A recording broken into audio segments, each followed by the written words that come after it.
Welcome to the Restoring Our City podcast. We are back with another episode where we talk about candid conversations on today's topics to help connect our community.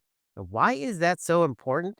Is because I don't think we share enough. Somebody I think I've shared a lot with over the years is my fellow co-host, Jeswin Thomas. Jeswin, it's the end of the year, and you know what that meant for churches that we grew up Oh, yeah. in. You know what that meant. Hit the Watch night service. I don't know if watch you're it. gonna attend one this year or if you're not, but man, to be honest, there's some fond memories there between, I don't know what church you grew up in, but the church that Jobin and I went to, you had to make sure you get a pedicure because it's the time that we decided to do some feet washing. Oh, it was the On top of that, it's a time where everyone in the church gets up and says a testimony. man. First of all, you just threw in feet washing there. That's a whole nother episode. Maybe we need to. Gotta make that an episode. Should we do it? Should we not? What are the pros and cons? I mean, just for health reasons, maybe for hygiene reasons. But yeah, outside of that, it was testimony time. Man, testimony time. If you grew up in a smaller church where everybody had a chance to get up and share, if you did not get up, you could feel the eyeballs on you, right? Um, did you ever get in trouble for not saying a testimony? No, but, you mentioned it on a previous episodes where you could feel your parents stare, right? Like, Yeah. when you went to Oh, India yeah. and you remember that testimony time, you could just feel them looking at you. So I felt the stare, and so I made sure I didn't get in trouble because I got it. Yeah.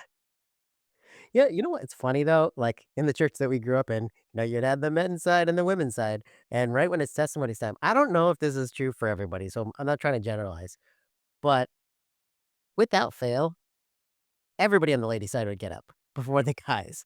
And I don't know if this is just an inherent thing about men genetically, but they're so hesitant to share. And they're always the slowest and the last ones to get up. And do you think that's true? I think of guys in general, we just don't share or maybe don't like to share our testimonies. Maybe it's we don't share, we don't like to share, we maybe don't know how to share. I don't know what we throw in that bucket, but I mean, it's just like, if you throw my wife and her best friend in the room, they're gonna talk about every detail about every single part of life. If you and I came together, it's like, hey man, like how's life going? Good, good. All right, let's watch the Bulls game, right? Like we're here Yeah. for one reason to watch the Bulls lose. Yes, exactly. We misery loves company. And so I think it's true of people, especially when we just get together, we like to share and open up. But for some reason, we hesitate as a society, I think, in general, to share our stories and share what's on our hearts. And testimony time was like a really cool way. Now that I'm grown up and I'm an adult and I have a family, and I go to a bigger church where we're not doing testimony time. Now I realize the value of being able to not only just share your story, but like praise God for what he's done. How often do we actually put that into practice? And you should just Um, throw a wrench in all of this and say you're inspired by the Holy Spirit and get up on Sunday and see what happens. and get tackled by security. You go to a big enough church. There's no Uh, Holy Spirit here. exactly, exactly. But I think it's important because I don't want to lose sight of this whole word and this principle really biblically to share our testimony. And so kind of what we've been doing this season is we're going back to our roots. Justin and I are small group leaders, and we've been small group leaders for a long time, have been part of our own small groups, have led small groups for several years. And one thing that we love to do is see what the Bible has to say about this topic. And so, one thing we wanted to do is kind of dig into the word. What does the word say about sharing our testimonies? And so, um, why not just jump right in? And I'm going to throw a very small passage up on the screen. If you're watching on video, you can see this, but pull open your Bibles. You can follow along with us. And we're going to actually take a look at Psalm 66. And we're going to actually look at the last couple verses here, verses 16 through 20. And what we're going to do is our pseudo inductive study on this passage as much as we can on a podcast without going way too deep. But we'd love to observe, see what the Bible has to say about this on the surface and see the interpretation. What does it mean? And then finally, let's look at the application. What can we apply from the word that we read? So I'll read these verses and then let's just jump right into it. So Psalm 66, 16 through 20. Come and hear, all you who fear God, and I will tell you what he has done for my soul. I cried to him with my mouth, and high praise was on my tongue. If I had cherished iniquity in my heart, the Lord would not have listened. But truly, God has listened. He has attended to the voice of my prayer. Blessed be God, because he has not rejected my prayer. So, couple more verses. There's just four verses. But, Jessamine, we could just go right across the way and do the observation, interpretation, and application. But what does it say to you on the surface? What do you observe? Yeah, I think, it right off the surface, yeah, the come in here, right? There's 2 sort of actions that you're told to do. It's come and here. But to me, they almost seem like reversed, right? Like, first I need to hear about something before I come to it. You know what I'm Right. saying? It's Yeah. the interesting thought that came to my mind. It was almost like the taste and see that the Lord is good, verse as well. It's almost like, nowadays we see and then we taste, but for some reason this seems, like another opposite, way to think about it. But, maybe that's not the point of what the verse is, going on here. But I Oh, think to interesting. the come in here, and looking at the other, verbs here, right? Like, I will tell, I cried, I had cherished, I God has listened to the, and it's really, hey, you guys come in here. I did a bunch of things, and right at the end, God listened. And I'm like, that's a great sort of outline, just looking at the verbs, and what's going on. So that's what stood out to me. I don't know if, the same thing stood out to you or something else. Kind of Yeah. I think one thing that I noticed is the human senses in here. So we're talking about hearing. I'll tell you, I cried to him with my mouth. His high praise was on my tongue. There's a lot of references to human senses as well as body parts. Mhm, And there's this very tangible component of sharing what the Lord has done.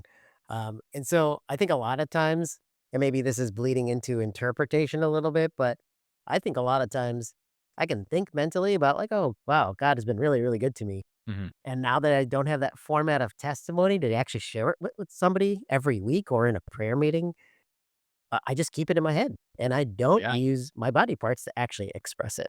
That's really good. That is really good. And what's also interesting, I was gonna say, is like who you're telling it to, right? Like, hey, we talk about testimony time in the congregational like format, but I think nowadays when we talk about sharing your story, we almost think about it in an evangelistic sense, right? Like we need to go and like share our lives, live the right way, and then sometimes an opportunity is gonna pop up, and then all of a sudden we could share our story with another person. But a lot of times in the Bible, I mean, right here in verse 16, all who fear God, right? He is doing this in a congregational setting of people that already know who Jesus is. So even thinking through, like, what is the purpose of telling the people who already know God about who God is, Yeah. rather than those who don't know God about who God is? It almost seems counterintuitive a little bit, potentially. Oh, yeah. That's interesting. And I think there's one aspect of sharing your story, but then there's also an aspect of just praising God for what he's done. And I think at the end of the year, we're reflective and I see like your Spotify wrapped and or people's putting up pictures and videos, which is cool, right? Yeah, Like the yeah. summary of the year of like, hey, I'm just reflecting. And I did that myself. I actually went through Google Photos and just went through January. I'm like, what did I do this year? Yeah. I went through my photos in just the archive, and I'm like, "Oh, wow, I totally forgot we did this, or we did this, or we had to go through this." Mm. Um, and it's Yeah. like, wow, God was in those moments. So So true. I love that. Even, Google Photos gave us an update. It's like, "Hey, here's your year in review," right? That's the big thing, the year in review. So that's a great point. There's a difference between, like, that evangelistic sharing and then also just, like, the recounting of all that God has done. I like that differentiation you made. Yeah. So kind of going back to this passage too, when we're kind of seeing it on face value, God has listened in verse 19, but truly God has listened. He's attended to the voice of my prayer. Again, a lot of those human, attributes that God comes down and he actually hears us. He hears the voice of my prayer, and he hasn't rejected my prayer. So I love the response from God too. So it's not like our testimonies are in vain. He actually does something about it. He actually responds and he actually acknowledges it, which I think is really cool. It's not just a one-way thing with our testimonies. They actually are sent to God, and He actually responds. But I will also it's almost there's a caveat in there in verse 18 that said, "But if I had cherished iniquity in my heart, the Lord would not have listened." Ooh, Right? So there is you're right, there is a response from God, but the response almost seems contingent on what is the condition right there of your heart? Are you, in verse 17 right before it, high praise was on my tongue, and there's a contrast with cherishing iniquity in your heart. And so it's almost like, what is the condition here? What is higher in terms of taking precedence in your life? It is the things that you want to do, or is it the praise that you want to get? What is it? is that why, like, guys don't get up during testimony? Because they have a lot of iniquity in their heart? Lot of well, when we're talking about iniquity, there's one phrase at a watch night service that said more than anything else, it is, "If I have offended anyone this year, please forgive me." In fact, every single New Year's, bro, me and you have to put this on our Instagram. "If I offended anyone this year, please forgive me." Blanket statement to everyone, right? That's my Yes. that's my rap. That's Justin rap, Jobin rap, rock rap. That's what we're putting out. That's funny. That is hilarious. It's like, wait, why didn't you just ask for forgiveness when when you messed up? Just why'd you wait till December 31st? It's like 11:59. Pastor's looking at you, and we're like, "We're gonna hit the drum any second now, guys. You gotta wrap up your testimony. You guys gotta wrap it up." I miss those days, but, like, man, we wait to the last minute. I don't know why. Is it because we think Jesus is coming at midnight? Or I don't know. I, Um, but I think there's a bigger, statement here that God would not have listened if we actually have that iniquity in our heart. So it's almost like, hey, if you actually there's a principle there, right? Like, we should ask for forgiveness and really clear our hearts with other people, not just with God, but yeah. with our fellow brothers and sisters, right? Yeah. So maybe, just even on that note, maybe that gets into some interpretation here, right? Like, and that might be a question that we toss out there. Sometimes I feel like there are prayers that we feel like go unanswered, right? I think sometimes we pray for something so much, and oftentimes you hear people just say it's because of something you're doing wrong in your Yeah. life, right? Or the devil is like out to get you. And this verse almost seems like it supports it, right? Literally right here. It says, well, maybe you are cherishing inequity in your heart. Maybe that's why God is not listening to you, right? Like, how do Oh. you respond to that? Is that true? Is that not? How do you think about that?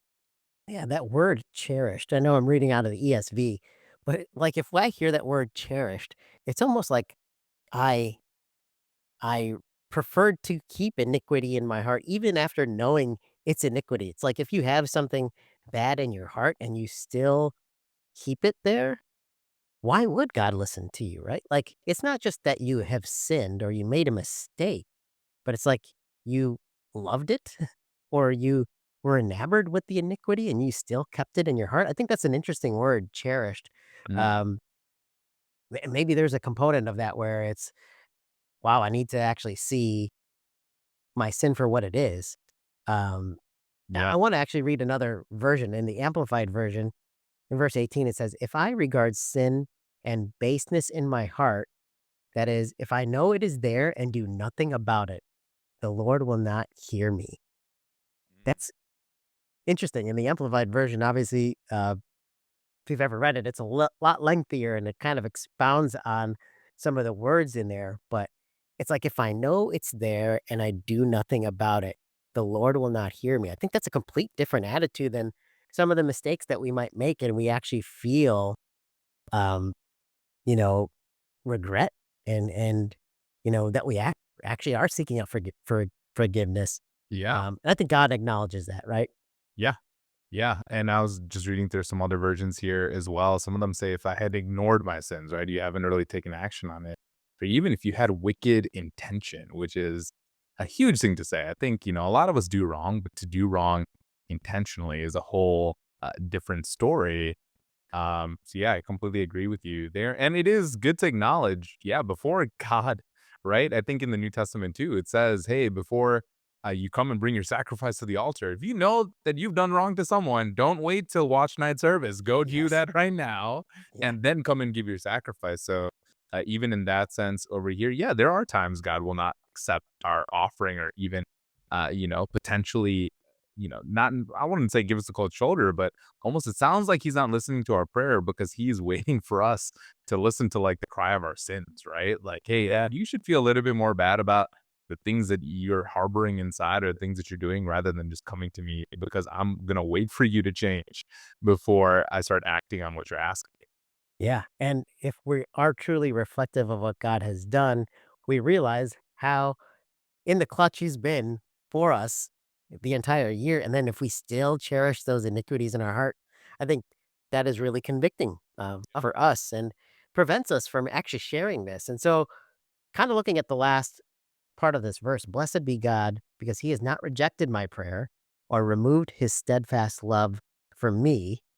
I think that's such a great thing, right? Like, if he doesn't reject my prayer, he's actually accepting it, and he's not removing his love, and is not only just any kind of love, it's a very steadfast love, which is continuously there. So, uh, I love that because if you share that kind of testimony, there's probably somebody in the audience who maybe needed to hear that at that very moment and think about what that could do for somebody else. Yeah. Yeah, yeah. No, I totally agree, and I think about, just some of the simple testimonies we used to say back in the day. It's like, "I have a test," right? "Pray for me," right? Or like, "Oh, I almost got into a car accident, but God, like, delivered me." But sometimes, the testimonies even over here, maybe we need to hear some testimonies of, "Hey, I used to cherish iniquity in my heart, but guess what? God cleansed me, and his steadfast love, was on me." Praise God for how he changed me, internally. Maybe we need to hear some different examples, of vulnerability and testimonies that probably are outside of our paradigm of what's normal. Yeah, like, "I got a new car, can you come pray for it?" That Mhm. was our testimonies growing up, but, like, how personal are we getting? Obviously, there's some things that maybe you don't wanna share, but at least just being vulnerable, I think there's a component of that in the testimony to be a witness, Yeah. and that's some of the root words of, what testimony means when you look at the Hebrew or the Greek. There's some really interesting kind of parallels to being a witness, like, you're sharing your story, but you're also witnessing, and, we think about that theme within the entire Bible, Yeah. like, we're called to be witnesses, and so, like, if you hesitate to share your story, I would almost argue that you're not really following some biblical principles that we're meant to live out, right? That's a very weighty way to say it. But let me push back on that a little bit. How about the people that think, "Hey, I don't have a story," right? Like before, when I was growing up in church, sometimes like, "Oh, my story's not that cool." Like I was born and brought up in a Christian household. I got baptized at the age of 13, and now I'm living, right? Like, what kind of story is that? What do you want me to share, bro? Like, let's put some honesty on this. Yeah. I don't think, God is calling all of us to be, like, screenplay writers, to create this action-packed drama, and then I went to this, and I fell into this crazy sin, and then I got resuscitated back to life, right? I don't know if that's really what God is looking for, because when I look at this verse, it's I will tell what he has done for my soul. If he hasn't done anything for you, have at it. All right, great. I'm with you. You don't have to share your testimony, but show me somebody on this planet that God hasn't done something for. Like, if you're a believer and you profess your faith in Jesus Christ, how could Yeah. you possibly look at your life and realize, oh, I did all this on my own? No problem. Right. Yeah. Well, I And think that's where we all have an obligation not to get up at church, but like find a way to share your testimony. Yeah, and maybe that's part of our problem, right? It's because we don't actively try to share that we're not reflective enough to think about what he's done. Maybe if we were forced to do that, maybe we would, right? Maybe we implement that on like a small group level. Maybe next week, our goal is think of a testimony from this week and bring it to small group and say what it. Yeah. Or just share it with somebody. I think about like even this podcast, right? Like you and I just talking, and there's people who listen, and we're actually just recording this content and putting it out into the world and the internet and then global. And there's people who listen all over the place. Yeah, It's crazy to think about. Like, we're just sharing our experiences and what we see from the word. In a sense, we are, reflecting on what God has done. And like, this is not just us coming up with whatever, but like, there's some personal experiences that have motivated us to do this. That's one avenue. Not saying everybody has to have a podcast, yeah, but like, what if you just dropped a note? Or we could probably throw it up on Instagram. I would love to hear people's yeah. reflections of the year. Um, but Are you putting it out there and verbalizing it via your mouth? Or Mm. are you writing a blog? Or are you calling up a friend and saying, "Hey, just wanted to share this with you," right? Like, there's Yeah. so many ways you can do it outside of Friday night meeting at church and pop Yeah. it up when everybody else gets up. Yeah, and, I mean, I love that little thought that you even put there, just put it up on social media. Think about all the stuff that we put out on social media that someone else has thought about something political or social or whatever else, right? Or just like a picture perfect moment that's happening in your life right now. But using that avenue to be like, "Hey, here's the story." Great, right? What a great way to sort of redeem that. But I'm gonna put 2 caveats out there. One is, how about the people that are afraid of that vulnerability? Because I will say, even in my own life, that comes with a little bit of pushback. For example, Stephanie and myself met on Dillmill, and Dillmill decided to write this great little post about us. And on most platforms, great reception. On Twitter, for well, now X, where they were limited to a certain number of characters, they put a little post that essentially said, Stephanie planned her own proposal, and here's a picture of them both. I got roasted. Yes, My you did. story got roasted. If you want to find it, go find it out there. Joby was mad on my behalf and you roasted someone on there. So there is some vulnerability. You might get some pushback. In fact, as Yeah. another silly example, when I was 10, I got up in church and told the congregation something from my heart, which is, I'm taking the ACT. Pray for me. I have been roasted for 20 years about standing up one Sunday and saying, I'm taking the ACT, all right, by a Yes. group of guys that we all know that have all been on this podcast. I had been bashed. So why would I even open my mouth, Joby? Why Well, would I there's open my mouth in that vulnerable I sense? wanna respond to 2 things. 1, don't follow my example of combating anybody in bad comments on the internet. I am completely in the wrong. I was just trying to stand up for my little brother here. Thank you, thank you. But, 2, I think we were all confused because 'cause we're like, "Didn't Jessamine just take the ACT? Isn't this his, like, 3rd time trying to take the ACT?" And he got great grades. Like, I think we changed your, fantasy football team name to, like, Mr. ACT. Yep. Um, Yep, yep. but you have been successful, and you put it out there no matter all no matter all of the, flack that you got from us, growing up. But, that's a very valid point, though, in all seriousness. We are afraid to put ourselves out there, Mhm. especially in today's day and age, because there's a lot of critiques out there and a lot of criticisms. I think back to Moses. Moses wasn't eloquent enough to speak, Mhm. and he was actually kind of afraid to speak. And I think even just God putting him out there as a leader and encouraging him to be that leader, and look what he did, right? Yeah. And guess what? He got rejected.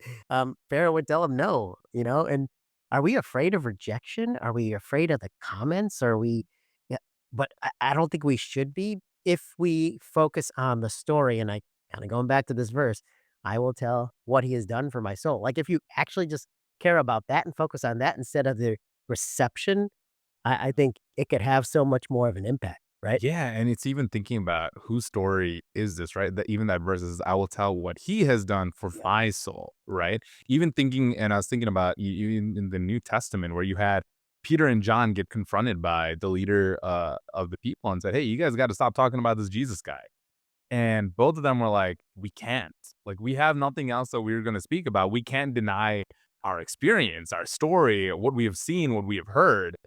Because it's not about Peter and John, it's not about Jobin and Jessalyn, it's about Jesus. So no matter what that reception is it acceptance? Great. Is it rejection? Who are they actually rejecting? It's not you. Right. It's Right. Jesus who has asked you to go and make him known, and those that will accept him, great. There's a seed that's planted that's been grown. Those that reject him, we've already been told there's going to be rejection coming along the way, but we're still called to plant that seed, share that story, and see what happens. Yeah, I mean, what a great message too, and when you look at the last verse, who cares about the people rejecting us? The only Mm, rejection we should be worried about is if God rejects us, mm, and you see that in the verse, "Blessed be God, because he has not rejected my prayer." That's the good. only opinion that matters, right? Yeah. Yeah. Yeah. God's probably liking our comments and replying it and retweeting it and whatever you expect from the world. Yeah. He acknowledges us when we share our testimony, and man, I think about all those times we were forced to get up, and then, as we gotten older, and I was just in India, and when I shared, my testimony with my family, I was just like, "Man, this felt different than when I was a kid," because 'cause I'm really reflective of what God has actually done in our lives. So, Yeah. like, the application component of this and, like, how do we encourage our listeners? We just talked about a couple different ways. Hey, share with a friend, call someone, put it on social media, record it, share it with us. We'll create some avenues, Yeah. on our website and social media. If you just wanna respond and just share one line of like, "Wow, God has done this," you never know what that does for somebody else. Yeah, and I'm gonna throw 2 other maybe more practical ways that you could think about this. One is I'm gonna shout out, Priya Johnson, who hopefully we're gonna get on the pod at some point. She created a little card deck called, The Brown Table, which asks you a series of questions, but it forces you to actually share. So if you have hesitations and you're not thinking of a good way to kinda share what's going on in your life or what God has done, great little completely non-aggressive, very vulnerable avenue that you can do that with a group of people. Number 2, I'm gonna shout out the Advance Initiative for making me do this exercise, which really helps outline what is your testimony or what is your story. We're gonna put this up on the Rock pod at some point on our little Instagram page. But Yep. for those of you that can't see it, this is my timeline. So if you think about the pivotal points of life and what has happened that goes into your story, draw it out. And what what you kind of see is, yeah, who you are today is created on a series of events that when you put it all together, you get a clear picture of what is the story God is writing in your life and working through you. So if you want a couple exercises, yeah, get that card deck and draw this out. And who knows how that'll unlock what's going on throughout your life, but also what's going on in the moment. Such a powerful visual display of, like, how you can apply testimonies in a different way. It's like in the 21st century. Priya's Round Table Talk cards are really great. Definitely check it out. And I love that you shared that picture. So for those of you just listening on audio, Justin has this big piece of white paper and he drew out his story in just pictures. And he shared it with me right before we started recording. And obviously, I've known you since you were a kid. And we've had a lot of great moments together. And as I was looking at your story, I'm like, I can remember those moments, and you even told me, Yeah. like, "Can you picture what this is?" And I'm like, "That's when you were born, and this is when your prayer of your mom," like, all and growing up, hearing your mom and dad share their testimony about you, about you how you were born, probably heard it a million times, but, think about how impactful it is when other people hear it. So, I love that. That's a really great application, so shout out to the Advance Initiative for even, like, helping you go through that workshop of applying that. So, Yeah. I'd encourage everybody listening, share your testimony, and don't wait for forgiveness. Don't hold any iniquity in your heart. Don't cherish it as well. I think these are really great avenues. So, Yeah. um, any thoughts? Like, I miss testimony time now. Yeah. It's kind of crazy to think about this, how we like go back to something that Yep. we dreaded and now we actually enjoy. Yeah, and I was gonna say when we think about like all the attributes of God, Prince of Peace, Mighty God, Line of Judah, one thing that Stephanie always says is her favorite attribute is God is the greatest storyteller, right? Starting from the garden all the way through the ending where we're gonna be with him and looking at that story arc of redemption, we are part of his story, right? And thinking about how he's writing his story into your life. He is the greatest storyteller. And so just think about what he's writing in and through you, and hopefully that encourages you to share in some way, shape, or form. Like Jobin said, that we're going to throw something up on the website where you can share with us. I would love to see more people draw out their stories and post it. And I would love to just do some interpretation and see if we could figure out what you guys are drawing. But I would love to see if we can create some way to do that and just Yeah. connect a little bit deeper and, tell someone else who fears the Lord what he's done in your life. That's a great, kinda challenge. If you wanna write out your story in picture format, send it to us. We'd love to post it and just be an encouragement to somebody else. You never know, and sometimes we have really personal stories, and you don't need to put it on the internet, right?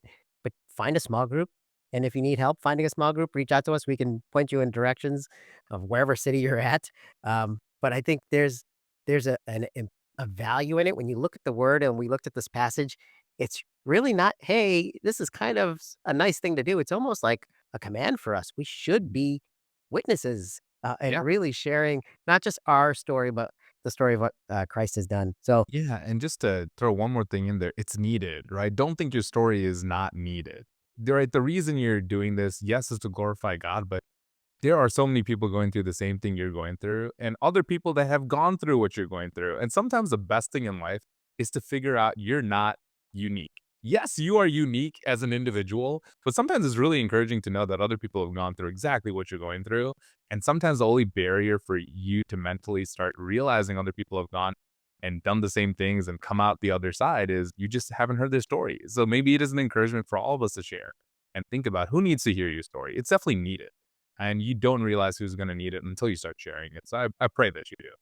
that's a huge one. I think today's society is all me-centered and very self-centered, where we try to focus on our happiness and on our joy, um, and really our story too, and I think we all have stories, not discounting that, Yeah. but, like, wow, like, when we actually reflect on the message of God and his and the gospel, how it changes our personal lives, you realize we have a lot more in common, than we think. Yeah, and you again start just looking at some of the stats. I know we do that in some episodes, but you start looking at our depression rates. You look at the obsession with social media and living this picture perfect life, and you look at how guys in and of themselves, like the depression, the suicidality, the effects of not being able to share vulnerably side by side. And again, just realizing like, hey, I don't know what I'm going through, but I don't know who to turn to. Right. That's part of the reason why we need to do this. It is uplifting for our entire community if we can start being people that really tell some amazing stories of what One God is doing. That reminds me, something happened just this last week, and I won't disclose any personal details, but, like, we took some Christmas photos, and so it was, like, this very polished like, we never did a Christmas card, but, we finally did one this year, and we put it together, sent it out, um, and then I posted it on Instagram or whatever, but, like, as I was looking at it, I realized this doesn't reflect the entire year. It There's so many things that happens behind the scenes, like, my kids were actually looking at the camera, they were smiling, they were dressed up in their nice outfits. That's not how it is. Like, 99% of the times, they're wearing pajamas, or they're fighting me because they don't wanna wear nice clothes, or me and Jen might be in an argument, or somebody's sick, or we're and I put on my story, it's, like, not pictured, all the arguments, fights, runny noses, sleepless nights, all the crap, right, that happens behind the scenes, but then you got Yeah. this picture perfect image, happy family. I put it up there and, one of my friends, messaged me, he's like, "Thank you for being vulnerable," and I haven't talked to him in a while, and we ended up having, breakfast together, and we started sharing, and we were being really open and honest. It came out of that, like, little dumb post that I put out there, but Mhm. he appreciated it. We had, breakfast, and it was, like, really great to talk to him, and we got to share, and those are the kinds of moments, right? Like, what if you just did that for somebody? You never know what could happen as a result. Yeah. Um, man. So, feet washing on the next episode. Yeah. Let's get some pedicure. Yay or nay? Yeah. Oh boy. Um, Besides that, I hope if you are going to like a watch night service or New Year's Eve service or whatnot, um, it's been great. I know we kicked off the pod just a few weeks ago towards the end of this year, but just over the years, it's been really cool to see what God has been doing through all of our communities and all the different avenues and churches and parachurches and organizations.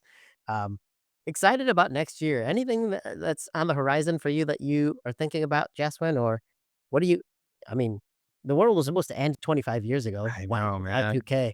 I was gonna Um, say this was such a big year in our life, and I'm gonna have to do some reflection tomorrow, just getting my own story together of what God has done. But I yeah, want to leave off with if we have offended anyone this year, please forgive us. there you go.